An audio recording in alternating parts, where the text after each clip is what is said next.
right. Okay, let's get started. All right, everyone. Welcome to our February coaching call. It's just always so exciting to have these sessions, and you might end up watching this on replay at some point. And really, the goal of this monthly coaching calls is to empower you with the right information about sleep. You know that there's so much misinformation out there. And so our goal is to make sure that you get the right information. And also at the end of these sessions, I save a lot of time for questions because a lot of the information I'm going to be sharing may be, they're generalizable, but your own unique situations are very peculiar, right? So the goal of this again is to empower you so that you know enough to make the right decisions for yourself, for your child. And so we're going to get started today. I'm sure you know me. You're a member of the concierge practice. I'm Dr. Funke Afolabi-Brown, the founder of the Restful Sleep Place. And really our mission is to support you on this journey and provide evidence-based care for you and every member of your family. So we really approach care in a very, holistic approach because everybody is different, life happens, and there are unique things that happen. And so today we're going to be talking about a very important topic. It's how sleep works and how to get more. So I'm sure if you're anyone like me, you probably have said at some point in your life, I wish I could get a little bit more sleep. So we're going to be exploring that today. So if you have questions afterwards, let me know. Feel free to, you can directly text us, remember, 215-607-8297, or you can send us an email, info@restfulsleepmd.com. So those are ways you can get in touch with us. So getting right to, the meat of the matter, here is what we know.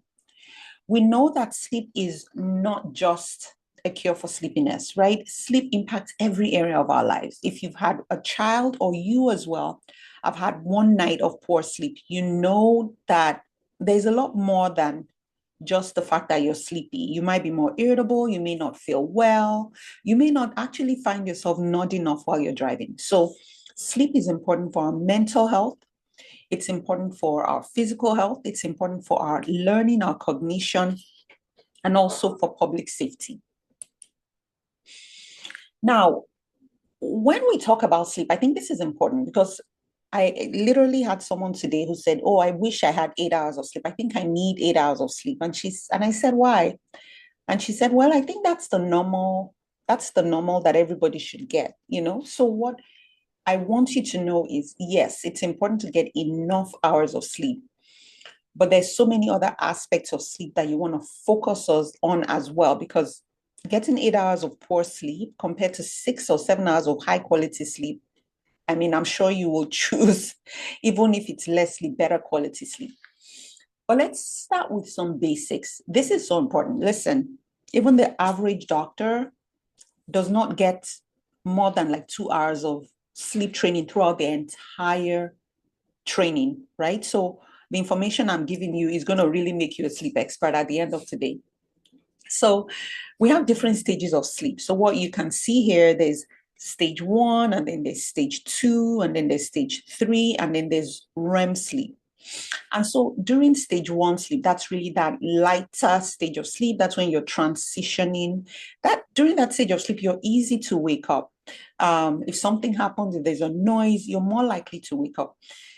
And then you move to stage 2, which is a little bit more stable.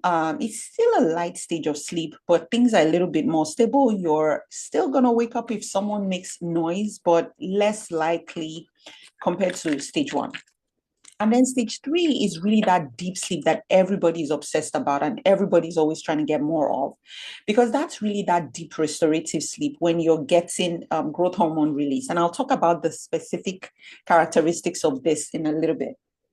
And then the REM sleep is that dream sleep, memory consolidation, and things like that occur. Now, what I showed you was sort of like a, flow kind of diagram of sleep stages. These just gives you the specifics in each stage. So again, we're cycling throughout the night, all the stages. I'm getting a little geeky here because I want you to understand that, right? So you have wake, and then you go into stage one, stage two, you get into deep sleep, and then you go back, and then you're kind of cycling through like that all through the night. Each sleep cycle, full sleep cycle, is about 90 to 120 minutes. So you can imagine in children it's shorter, and in adults it's longer. You're cycling through for longer. Now, in terms of the specifics, right? The breakdown, the way sleep is broken down, and nature is just so brilliant, or God is so brilliant, the way He's created sleep is that those sleep stages have unique characteristics to them. So the first stage is what we call light sleep. That's that stage one or stage two that I showed earlier. You transition to sleep, your blood pressure, your brain, things start to slow down, and it occupies a large amount of your night. And then we get into what we call the deep sleep or REM sleep. That takes up about 25% of your sleep. And this is where you get more of the physical restoration and repair. You get the immune system repair. You get, you get just hormone regulation and things like that. So very, very important stage, but it's not the most important stage of sleep. Every stage of sleep is important. And one thing we know about deep sleep is that it reduces with age. And then there's REM sleep, in which time you get mental restoration, you get emotional processing, you're in the dream state, and many memory consolidations and things like that occur during REM sleep. This is so important for cognitive function. And so again, what stage of sleep is most important? Every stage of sleep is important, right? So you always want to make sure that you're getting as good quality of sleep as possible, and that all these stages are represented. And there's night to night variability. So it doesn't mean that it'll be perfect. You'll have like perfect breakdown of each stage. There's some nights maybe you get more deep sleep than other nights. So this is just something you have to be aware of. And then I think the next thing I want us to just briefly talk about, because I think this is important if you're a parent and you have young kids, if you're a grandparent and you have grandkids, understanding how sleep evolves across the age spectrum is really important. So here we're talking about the first stage, which is kind of that infant stage, the 0 to 1 year, the first year of life. These, in fact, especially newborns, are sleeping anywhere from 14 to 17 hours daily. That's a lot of time spent sleeping. As they get older, the amount of sleep they're getting sort of reduces. So the newborn period, they spend most of their time sleeping. Then, the older infants, they spend less and less, but usually it's anywhere from that, like 14 to 17 hours. Now, the thing about it, remember I told you about those sleep cycles, right? This is where it starts to play a role. These infants have very, very short sleep cycles. And so they're cycling through multiple times at night. This is why you're probably seeing that your baby is waking up frequently. They're waking up multiple times at night. They want to feed, they want to play, they want to be rocked. All of that is because their sleep cycles are so short, and sometimes they have a hard time connecting them. During that newborn period, it is rough. If you've been there, right? There's no day-night pattern. So it's kind of all over the place. And then the other thing about it is during that first stage of sleep, you're really getting a lot of REM sleep. And what we feel that is the reason for that is that these children are developing, their brain is developing so fast, and REM sleep is very important for brain development. So they tend to spend a lot of their time in REM sleep.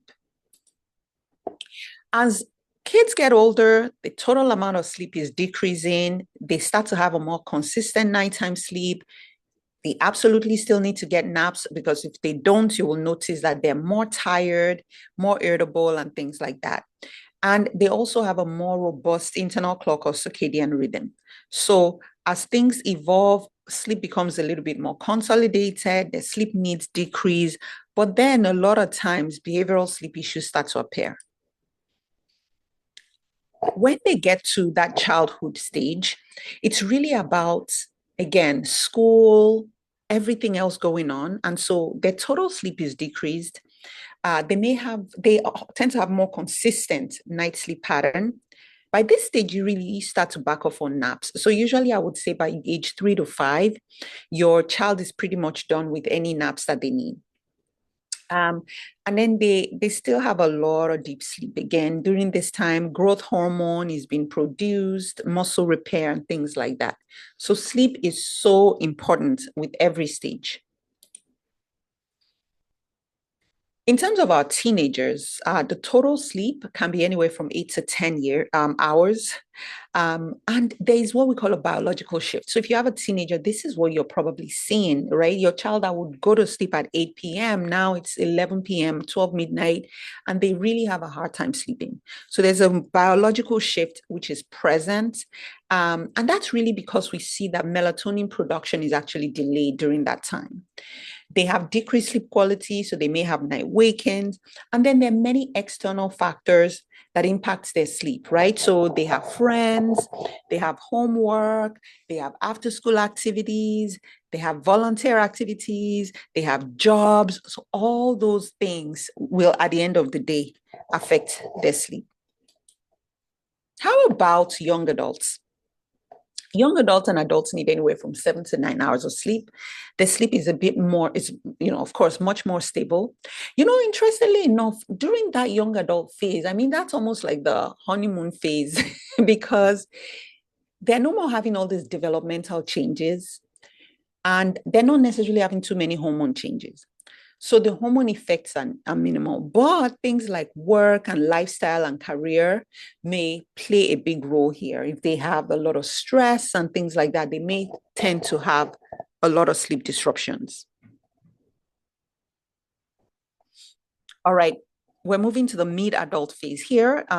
Sleep quality naturally starts to go down. So if you're in your 50s, 60s, you may feel like, oh, I don't feel as refreshed. And that's actually something we notice and something that's expected. And there are many reasons for that. You start to have increased night wakings, there are hormonal changes, right? Perimenopause, menopause starts to set in. Even in men, there's a variation in their testosterone. And then during this stage, you're not done with stress and work and family. So you can see that there's a lot of things that play a role during this stage that can affect sleep.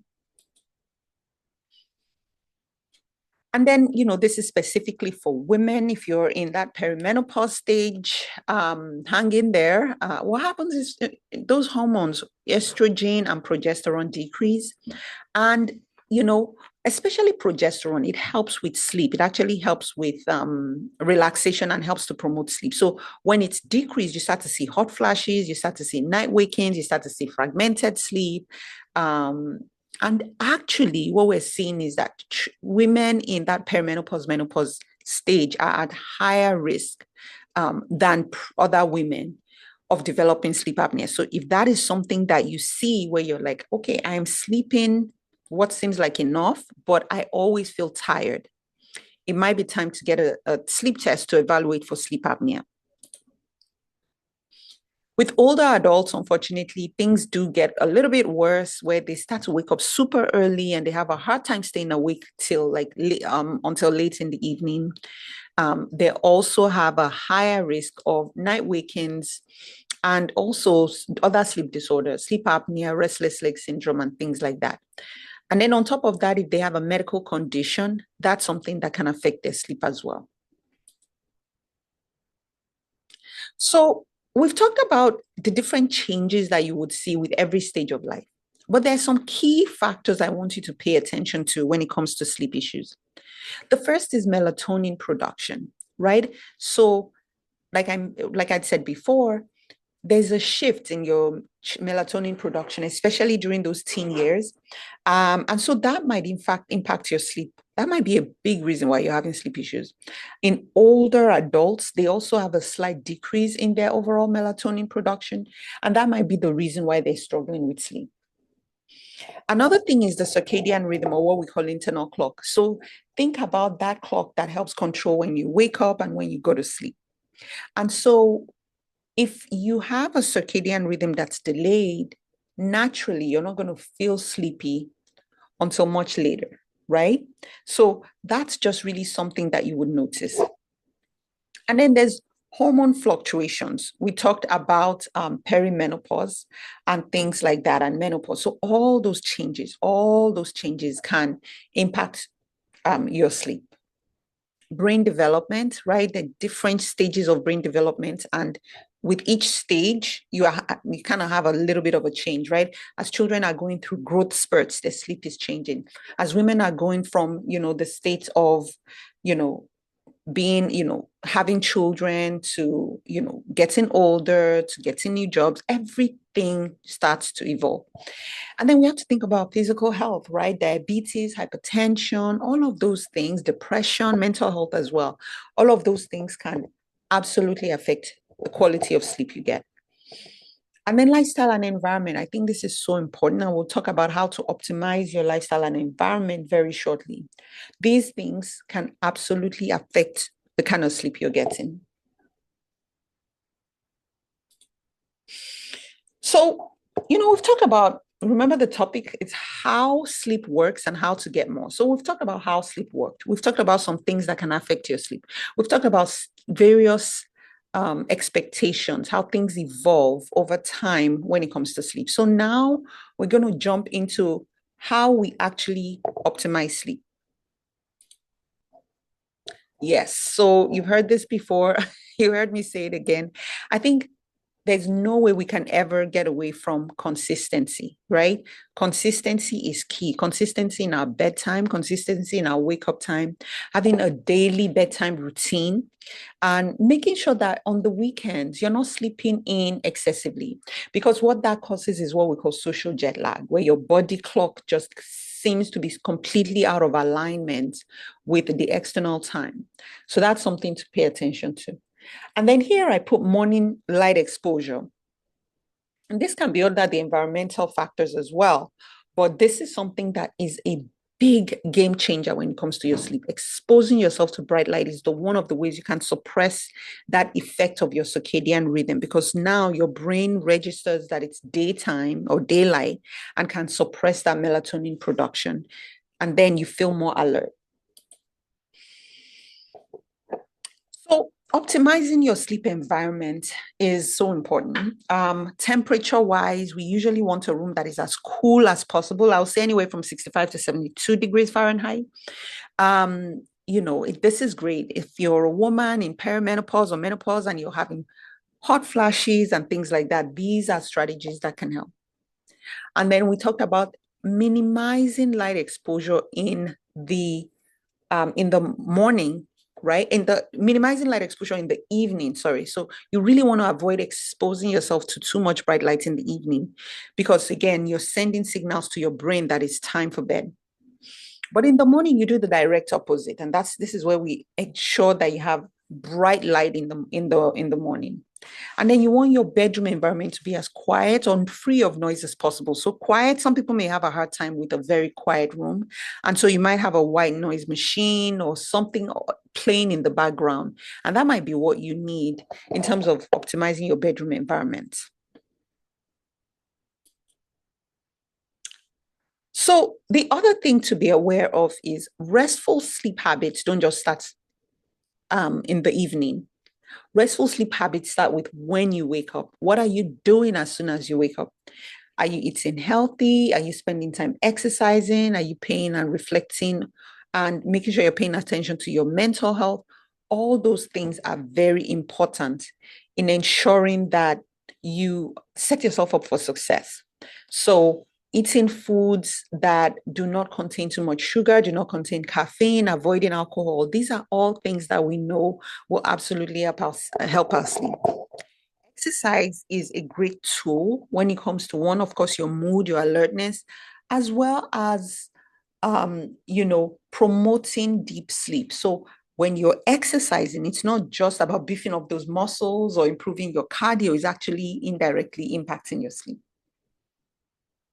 And then for mental health, we usually talk about, is your mind full or are you mindful? So you really want to pay attention to what you're thinking about. So think about what you're thinking about. If you get to the point where you're not necessarily addressing the thoughts racing, eventually it shows up um, in so many ways as you're about to sleep. So paying attention to your mental health is so critical. So I wanted to put out here, I think this is a helpful tool, put out some melatonin enriching foods. So if you're thinking about, okay, what should I eat? I'm so busy. I get home late. I want to eat my pasta or whatever. Just try to opt more for complex carbohydrates. What that will do instead of the simple carbohydrates is it helps maintain your blood sugar over a longer period. So think things like beans, rice, quinoa, chickpeas, sweet potato, those are things that actually contain melatonin and can enhance it. And then also some omega-3 fatty acids are melatonin enhancing. So different types of nuts, right? Walnuts, pumpkin seeds, almonds, pistachios are great. Fatty fish is also really, really good. Avocado, spinach, and Brussels sprouts. So I think if your goal is to really eat healthy, avoid simple sugars and processed foods, you really should be okay. And then one more thing I've had people ask about is tryptophan containing food. So things like cherries, bananas, oats, turkey, dairy, and honey all contain tryptophan in one level to another. So these are, again, eat a balanced diet, and I think you should cover all of this. And then one of the things we have to pay attention to, right? As a sleep practice, I often see this again and again where people say, oh, yeah, everything's okay. You know, we did all the sleep hygiene and I still feel tired, but everything's okay because at least I'm doing the sleep hygiene. And I want you to pay attention because you might actually be dealing with a sleep disorder. So if you've done sleep hygiene, I usually will say don't do more than 2 weeks before you reassess and you're still tired, you're still sleepy, or your child is still tired, sleepy, having issues during the day, then you really need to look out for different sleep disruptors. And here are a few of them. Hard time shutting off your brain, pretty much. Difficulties falling asleep and staying asleep. You have sleep apnea, which is pauses in breathing during sleep and gives you low oxygen levels and really can contribute to a lot of issues. Then restless leg syndrome is that discomfort you have in your lower legs. These are all treatable conditions. So you don't want to feel like, oh, well, I just need to stretch them. Well, why? What is going on? So we try to address the underlying cause. And then you have narcolepsy, which is that uncontrollable urge to sleep. And so this is something that can actually be seen in a lot of young kids. We don't diagnose them quickly enough. And many times people think it's, laziness or ADHD or something of that sort. Meanwhile, they're really just fighting sleep. Delayed sleep phase syndrome is when you have almost like a night owl tendency on steroids. So you may notice a completely significant shift in your circadian rhythm. So these patients could maybe, fall asleep at a reasonable time, but now 2 a.m., 3 a.m., they really can't fall asleep. And it becomes a disorder when it's impacting their daytime function. Because if you think about it, if you had a job where you don't need to go until 12 noon and you go to bed at 12 midnight or 1 a.m., you'll still be okay. You'll get to work in time. But what does that mean, right? What does that mean when you can't do that, where you have to be told to get up early to go to work, your child needs to get up early to go to school, then it starts to really cause a lot of issues. And then we have medications. And this is something that many times it often goes under recognized. I've had patients who have ADHD, they're on stimulants, and that might be the issue. The stimulants may be given too late in the day and it's affecting their sleep. So they may be on high medications, which they don't need anymore, or they may be on other medicines. So I've had someone who had diabetes. No, she had high blood pressure. And so she was on a diuretic to help with her high blood pressure. And she kept having to wake up multiple times to use the bathroom until we found this out. It was like detective work. We found this out and we switched the time of her medication and voila, her sleep improved. So always make sure when you're coming to see me in clinic, when you're going to see your regular doctor, that you take your list of medications so we can really look and see if that's playing a role. Now, here are a few things I want you to consider doing. We've talked again about how sleep works and how to get more. We've talked about environmental factors. We've talked about optimizing your bedroom, and we've also talked about what to look out for. But I want you to take on this challenge. I want you to start to track your sleep a little bit. You may track it for about a week or so, because there are times when you just think, oh yeah, everything is okay. And then you look and you realize, oh my goodness, I've only been getting 5 hours of sleep. Or on the flip side, you think, oh my goodness, everything is horrible. And you get a sleep study and you realize, oh, based on this sleep diary, it's actually not that bad. So the sleep diary is a good way to start.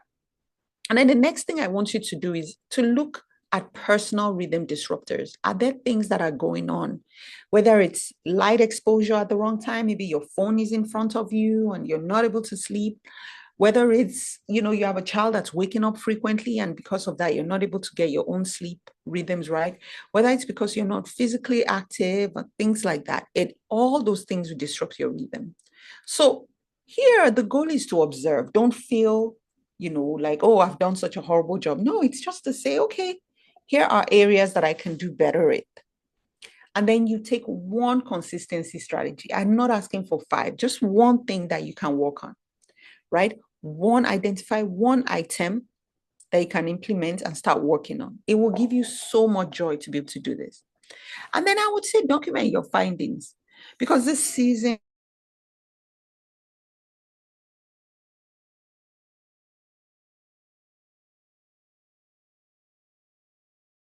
set you up for success several years down the line. So remember, I mentioned the sleep diary. So this is something that is so helpful. And I use this for a lot of you when I see you in our practice at the Restful Sleep place. So you want to record when you go to bed, right? You want to record when you fall asleep. You want to record if you're awake and how long you're awake, right? And then if you take naps and things like that. So you can see, we usually will record it over 2 weeks. So this person did a great job and has these holes, which we eventually worked on, right? Like, what are those holes? The holes are him waking up for prolonged periods of time. And so how do we address those issues? So the sleep diary gives us very valid information and really helps us to implement a strategy or a plan that works for you. So I know I've covered quite a number of things. Again, I want you to watch this again and again, because these fundamentals will help you understand what exactly is going on if your sleep goes awry. Remember, with these monthly membership benefits, don't forget to take advantage of them.